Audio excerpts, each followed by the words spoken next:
Hey guys, today I'm going to give you a spoiler. I'm going to hit you with another Bath Avenue story. So when I was a kid growing up, as you know, there were social clubs on every corner, every block.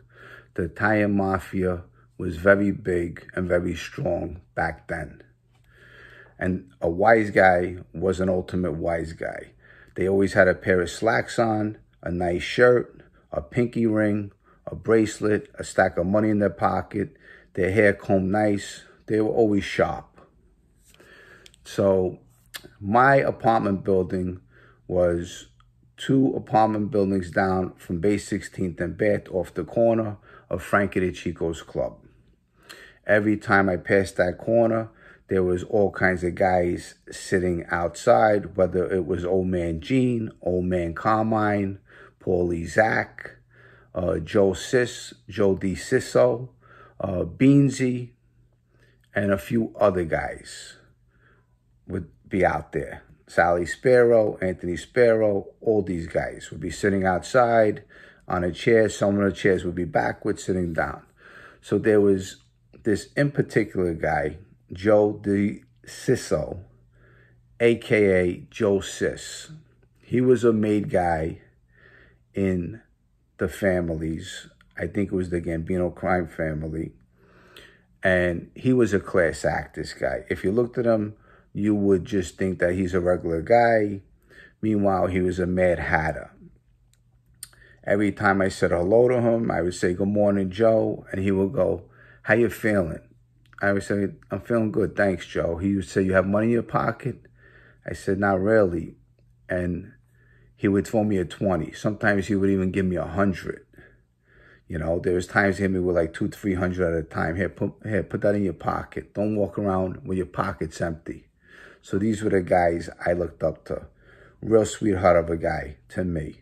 I was at his house a couple of times. He lived in between 19th Avenue and Shore Parkway. He had a son. We went to his house. He brought me and some of my friends, Georgie Adamo, John Padone, and we would go to his house, and he would barbecue every so often.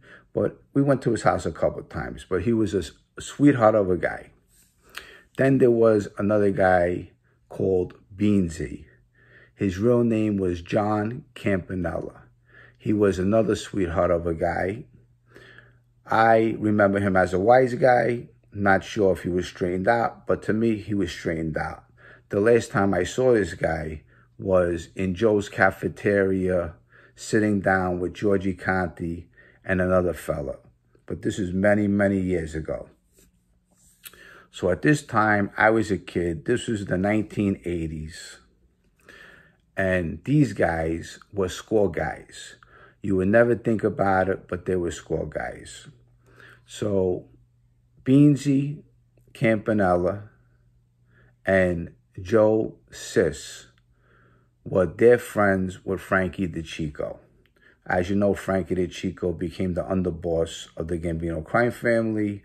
He's the one who set up Paul Castellano, and he was the guy in my neighborhood.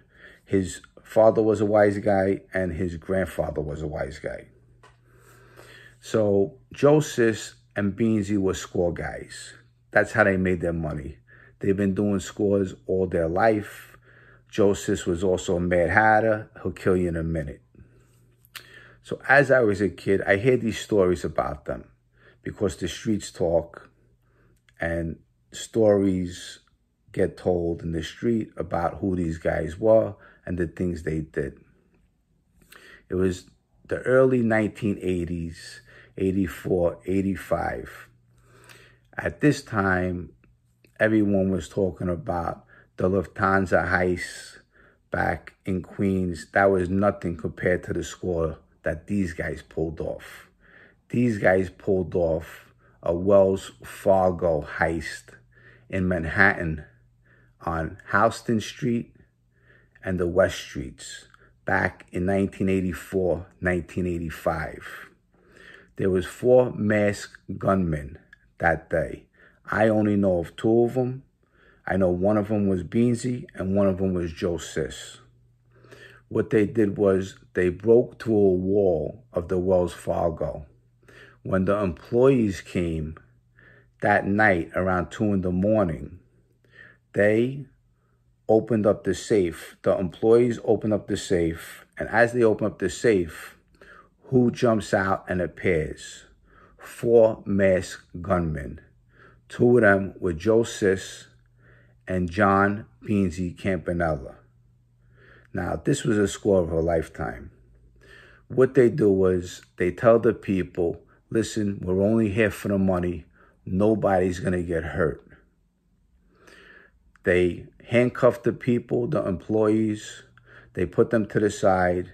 They start stacking up bags and bags of money, canvas bags, plastic bags of money, just throwing it in an armored truck, tossing in an armored truck, tossing it, tossing it, tossing it. They must have tossed in that truck maybe $30 to $40 million.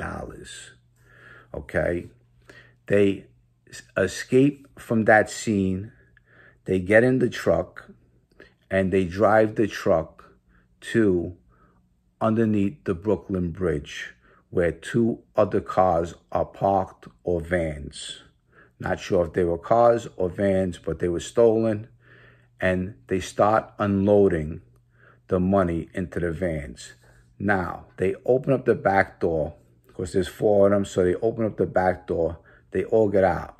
One guy is holding the back door as they're unloading these trucks. They're unloading them. They're tossing the money, and they're putting them in the vans or the trunks, in the cars, wherever they're putting them.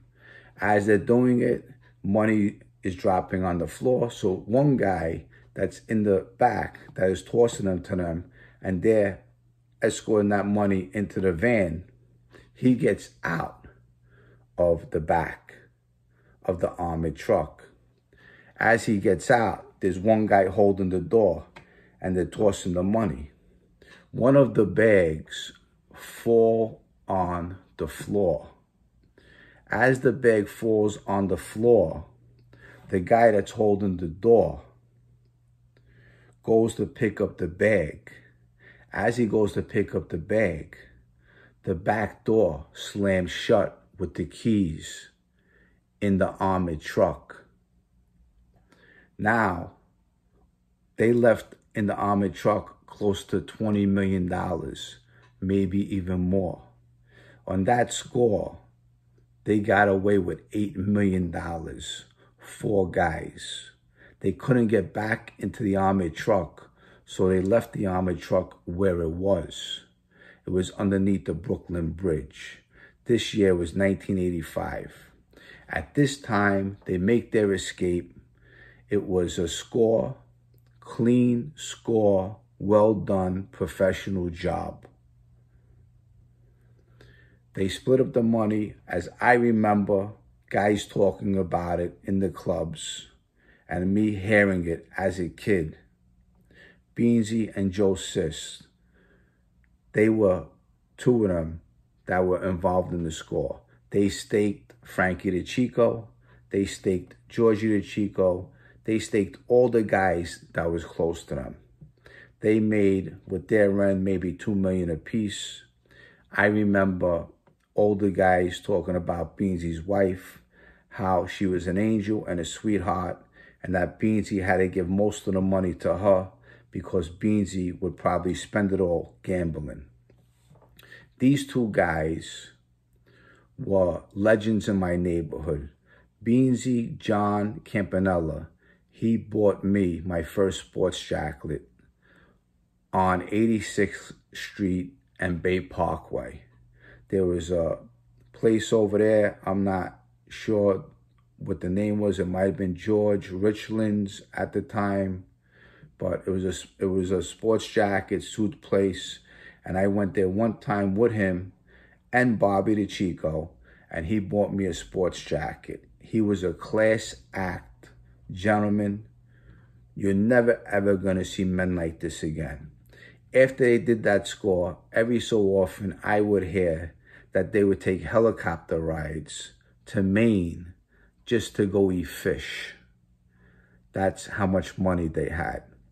And even after that score, Joe Sis would still sit on the corner and he would still say hello to me every morning like nothing happened.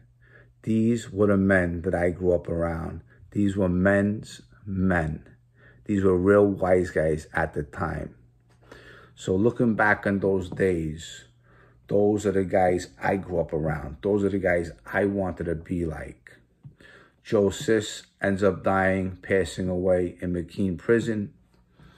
Beansie, he ends up passing away a few years ago. I'm not sure what of.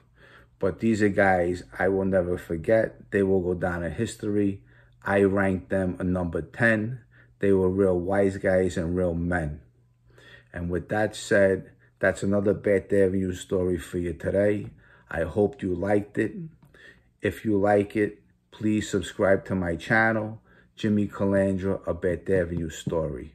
Thank you so much. I love you guys. I got some merchandise coming out soon. What I'm going to do is I'm going to have a mug, a shirt, and a hat all together as a package with something like this. I'm going to be in the package. It's going to be this, and it's going to have a little story in it, and I'm going to sign it, and that's going to be with a hat, a mug, and a shirt in a box. I send it to you. I'm not sure how much I'm going to charge yet. I'm not looking to destroy you guys or kill you guys, but I got some merch coming soon, so just look out for it. And like I said, please tell people to subscribe. I love you. And that's a Bath Avenue story. Thanks again. Have a great Wednesday. Love you guys. Bye.